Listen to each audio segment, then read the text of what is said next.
கிறிஸ்துவுக்குள் மிகவும் பிரியமான சகோதர சகோதரிகளே, இயேசு கிறிஸ்துவின் நாமத்தினாலே உங்கள் யாவருக்கும் எனது அன்பின் நல்வாழ்த்துதலையும் வணக்கத்தையும் தெரிவித்துக் கொள்கிறேன். இன்றைய பகலின் குளிர்ச்சியான நாளின் தியான வசனம் எஸ்ரா 7ஆம் அதிகாரம் 17ஆம் வசனம். அந்த திரவியத்தினால் நீ தாமதமின்றி காளைகளையும் ஆட்டுக்கடாக்களையும் ஆட்டுக்குட்டிகளையும் அவைகளுக்கடுத்த போஜன பலிகளையும் பான பலிகளையும் வாங்கி அவைகளை தேவனுடைய ஆலயத்து பலிபீடத்தின் மேல் செலுத்துவாயாக. பெர்சியா ராஜாவாகிய அர்தசஷ்டா பாபிலோனில் இருந்து எருசலேமுக்கு வர இருந்த எஸ்ரா என்னும் ஆசாரியனுக்கு ஒரு சன்னதியின் நகலை எழுதி கொடுத்தான். அந்த நகலில், நீ உன் கையில் இருக்கிற உன் தேவனுடைய நியாயப்பிரமாணத்தின்படி யூதாவையும் எருசலேமையும் விசாரித்து நடத்தவும், ராஜாவும் அவனுடைய மந்திரிமாரும் மனப்பூர்வமாய் கொடுத்த வெள்ளியையும் பொன்னையும் எடுத்து கொண்டு போ. பாபிலோன் சீமை எங்கும் உனக்கு கிடைக்கிற எல்லா வெள்ளியையும் பொன்னையும் எருசலேமில் உள்ள தங்களுடைய ஆலயத்துக்கென்று மன உற்சாகமாய் கொடுக்கும் காணிக்கைகளையும் நீ கொண்டு போகலாம் என்று நீ ராஜாவாகிய அர்தசஷ்டாவினாலும் அவனுடைய 7 மந்திரிமார்களாலும் எருசலேமுக்கு அனுப்பப்படுகிறாய் என்று எழுதி கொடுத்தான். அப்படியானால் அர்தசஷ்டா என்னும் ராஜா எஸ்ரா என்னும் ஆசாரியனை, நான் என்னுடைய தேவனுடைய ஆலயம் கட்டி கொண்டிருக்கிற எருசலேமுக்கு செல்லுகிறேன். உங்களில் யாருக்கெல்லாம் தேவனுடைய ஆலயத்துக்கு காணிக்கைகளை கொடுக்க வேண்டும் என்று நினைக்கிறீர்களோ அவர்கள் எல்லாரும் என்னிடம் கொண்டு வந்து தரக்கடவர்கள் என்று பாபிலோன் சீமை எங்கும் விளம்பரம் பண்ணி வாங்கும்படி அனுமதி கொடுத்தான் என்று பார்க்கின்றோம்.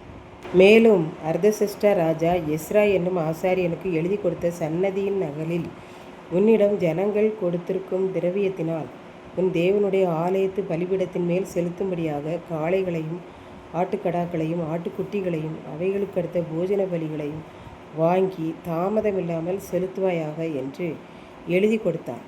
ஆண்டவருக்கும் அர்தசஷ்டா ராஜாவுக்கும் சம்பந்தம் இல்லாவிட்டாலும் ஆண்டவர் தம் சித்தப்படி அர்தசஷ்டா ராஜாவுக்கு புதிய இருதயத்தை கொடுத்து எஸ்ராவுக்கு ராஜாவுடைய கண்களில் கிருபை கிடைத்தது என்று நாம் கற்றுக்கொள்கிறோம். இப்படித்தான் நன்றாக ஜெபிக்கிற ஒரு தாய் இருந்தார்கள். அவர்கள் ஜெபிக்கும்போது ஆண்டவர் சில காரியங்களை வெளிப்படுத்துவார். அப்படி ஒரு நாள் ஜெபித்து கொண்டிருக்கும்போது ஆண்டவர், நீ உன் பக்கத்து வீட்டில் உள்ள சகோதரியிடம் போய் ஜெபம் பண்ணு என்று அவர்கள் உள்ளத்தில் ஏவினார்.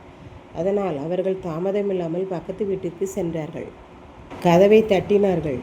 அந்த சகோதரி கதவை திறந்தார்கள். உடனே உள்ளே கூட்டி சென்றார்கள்.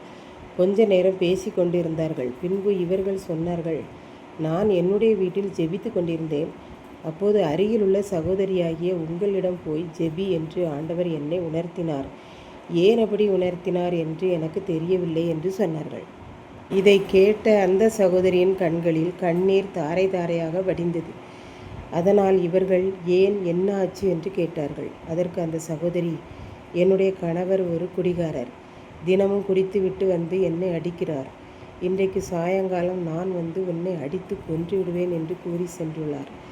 அதனால் நான் அவர் வீட்டிற்குள் வருவதற்குள்ளாக தற்கொலை செய்து கொள்ள வேண்டும் என்று மாத்திரைகள் வாங்கி வைத்திருக்கிறேன். நீங்கள் கதவை தட்டாவிட்டால் நான் மாத்திரைகளை சாப்பிட்டு இருப்பேன் என்றார்கள். இதை கேட்டுக்கொண்டிருக்கும் எனக்கன்பானவர்களே, நாம் தாமதிக்கும் ஒவ்வொரு நிமிஷமும் ஒரு ஆத்மா மரித்துவிடும் என்பதை இயேசு இன்று நமக்கு கற்பிக்கிறார்.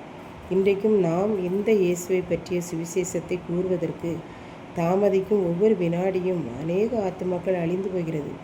அதனால்தான் அன்றைக்கு அர்தசஷ்டா ராஜா தாமதமில்லாமல் சென்று தேவனுடைய ஆலயத்தில் பலியிடச் சொன்னார். இன்றைக்கும் அதைத்தான் நம் ஆண்டவர் நமக்கு கற்பிக்கிறார். நமக்கு ஆண்டவர் செய்த நன்மைகளுக்கு தாமதமில்லாமல் நன்றி பலிகளை ஏறெடுக்க வேண்டும் என்று அவர் கூறுகிறார். ஆகவே நாம் தாமதிக்காமல் நன்றி பலியையும் துதி பலியையும் ஊழியத்தையும் செய்வோம்.